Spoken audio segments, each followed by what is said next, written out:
Dans le paragraphe au-dessus de cette vidéo, vous avez une sorte de promesse au travers de la présentation de Self-Managing System qui est de comment passer au niveau supérieur, prendre sa juste place sur le marché et dominer le jeu.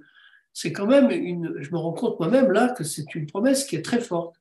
Et en regardant si ce n'était pas un effet de marketing et si je me sentais vraiment la responsabilité de faire ce genre de promesse, je me suis dit, en mon âme et conscience, tout à fait.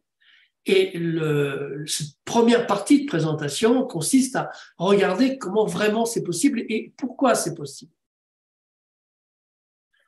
Donc, ce Self-Managing System, c'est un schéma ici qui représente en fait, d'une part, la structure de l'entreprise décomposée en 6 grandes fonctions, des fonctions vraiment essentielles. Il n'y a pas une seule entreprise qui ne contienne pas l'ensemble de ces fonctions, même pour une personne qui travaille toute seule, parce qu'à ce moment-là, elle porte toutes les casquettes. Et puis, vous avez ici en gris la pyramide de compétences. Ce sont les compétences que l'on appelle les soft skills ou les compétences transversales, dont chacun semble très conscient que c'est à ce niveau-là qu'on fait toute la différence. Voyez ? Cependant, dans les faits, on découvre qu'on continue de fonctionner comme si on avait atteint un niveau de maîtrise professionnelle. Voyez ? Et au croisement des deux, eh bien, vous avez une série, je dirais, de programmes ou de grands thèmes qui viseraient à renforcer, muscler, développer au niveau, comparativement par exemple au judo, au niveau minimum de la ceinture noire. Quand vous avez un maximum de ceinture noire sur le tatami, au niveau compétition, en général, vous ramenez des coupes. Voilà un petit peu l'idée. On va décomposer cela, on va regarder la structure de l'entreprise. Qu'est-ce qu'on peut dire là-dessus? Là, elle est en forme de pyramide, mais vous pouvez l'imaginer en forme de cercle. Ce qui veut dire qu'au centre du cercle, vous avez une direction. C'est elle qui encaisse tous les efforts et les contre-efforts de l'entreprise. Voyez ? Et vous avez à l'extérieur, vous avez les services qui sont en contact direct avec le terrain, qui eux encaissent le choc ou encaissent toute la pression qui est liée à la satisfaction des clients. Et on sait qu'aujourd'hui, ils ne sont pas si faciles que ça à satisfaire, d'autant plus que la concurrence est quand même chante beaucoup de belles choses et que c'est pas facile d'avoir des clients d'une part et de les garder surtout et de se développer. Et au milieu, vous avez les managers opérationnels. Voilà. Donc, vous avez l'opérationnel ici et vous avez le stratégique en haut en violet ou en mauve. Ça, c'est une pyramide. Elle existe, elle fonctionne, elle est comme elle est. Vous êtes, vous qui écoutez cette vidéo en tant que responsable d'entreprise ou responsable de division ou de service, vous êtes dans un certain état aujourd'hui. Et peut-être même que vous vous dites, eh bien, si on s'organise bien, si on se focus bien sur les bonnes priorités, normalement, on devrait demain pouvoir s'améliorer. Et c'est dans cette optique-là, en fait, que toute notre activité tend. C'est comment aider à optimiser, améliorer, grandir, progresser, et quoi? Et prendre en main un peu ce qui nous permet d'améliorer le futur, en tenant compte que nous avons des concurrents, voyez, et qu'il y a une espèce de combat à mener. Voilà. Deuxième pyramide, c'est une pyramide de compétences. Ici, elle est simplifiée à son extrême. Tout ce qui recoupe sur la communication, et c'est, je dirais, 80% de tous les programmes qu'on n'a jamais animés, parce que c'est 80% fondamentalement des causes, des problèmes que l'on peut avoir. L'organisation, c'est tout ce qui concerne la production, les processus, la gestion du quotidien, la planification, etc. Et puis, pour donner une enveloppe et surtout du sens à ce que l'on fait, eh bien, le projet, c'est ce véhicule qui permet de tendre vers la situation souhaitée ou la situation idéale qu'on appelle le projet. On va jeter un petit zoom sur cette pyramide. Vous avez ici donc la communication, qu'on considère comme étant le niveau 1, l'organisation le niveau 2 et le projet niveau 3. Et pourtant, on commence d'abord par un projet, on s'organise et après on réalise. Vous voyez, ça peut paraître un peu inversé, sauf qu'on s'est rendu compte que lorsqu'il y avait un problème au niveau de la conceptualisation, de la formalisation d'un projet ou simplement sa réalisation, on découvre que c'est parce qu'on a un problème d'organisation. priorité, qui fait quoi, quel est le bon processus qu'on doit utiliser, etc., le bon choix des outils. Et on découvre que c'est au niveau de l'organisation. Alors, si on règle les questions d'organisation et qu'on a encore des difficultés, vous savez quoi? Eh bien, dans 90% des cas, vous découvrez qu'à la racine, vous avez des problèmes de comportement, des problèmes de communication, des problèmes au niveau des réunions qui ont du mal à traiter, créativité, résolution de problèmes et toutes ces choses. OK, c'est pourquoi on commence par le premier étage, la fondation. Ensuite, on commence à faire les murs, les fenêtres, les pièces. Et enfin, on installe des choses à l'intérieur. Voilà. Et je voudrais ici pointer du doigt qu'il y a deux dimensions dans le projet de développement de la performance individuelle et collective au sein d'une entreprise. C'est que la première chose, c'est de renforcer et d'optimiser tous les postes. Voyez ? Et idéalement, on balaye un escalier par le haut, la direction s'engage dans un projet, elle implique les services et les managers impliquent les équipes, et ensuite on est dans le projet d'actualisation du potentiel qui a été créé. Quand on a fait ça, on est fin prêt pour la compétition.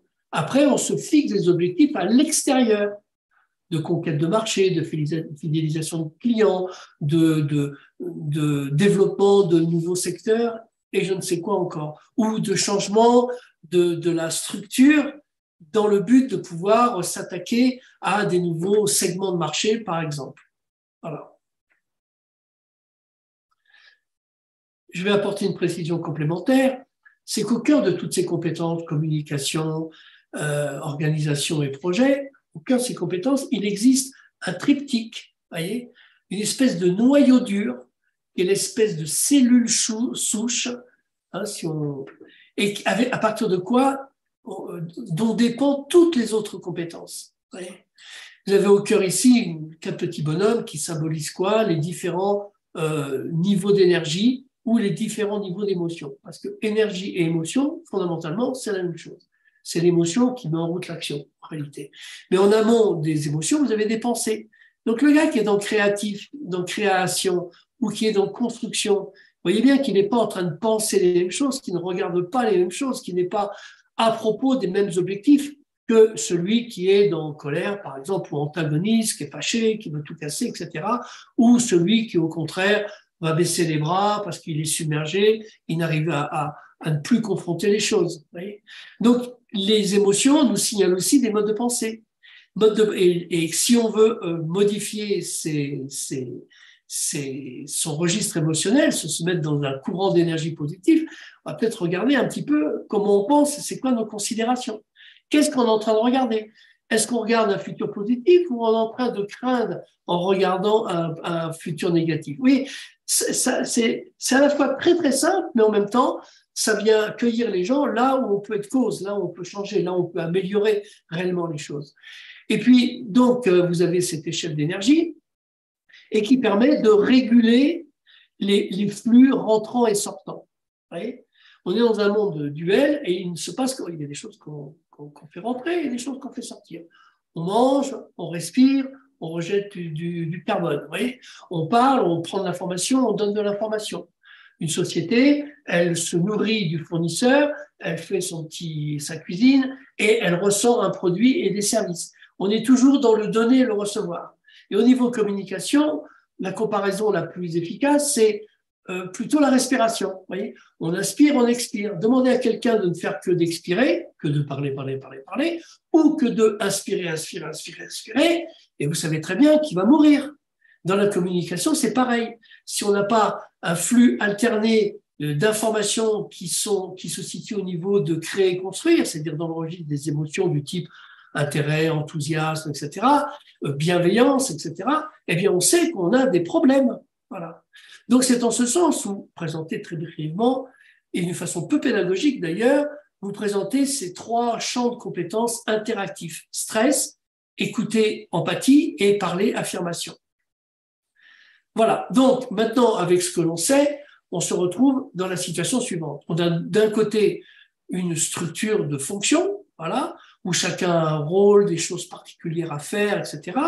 Et on sait très bien que toutes les fonctions ont en commun la capacité à communiquer à titre personnel avec les autres en réunion, la capacité à s'organiser, à produire, à faire des bons produits, à résoudre les problèmes, et puis la capacité à garder tout ça bien aligné sur les stratégies de l'entreprise ou simplement sur ses buts et qui sont convertis en projets.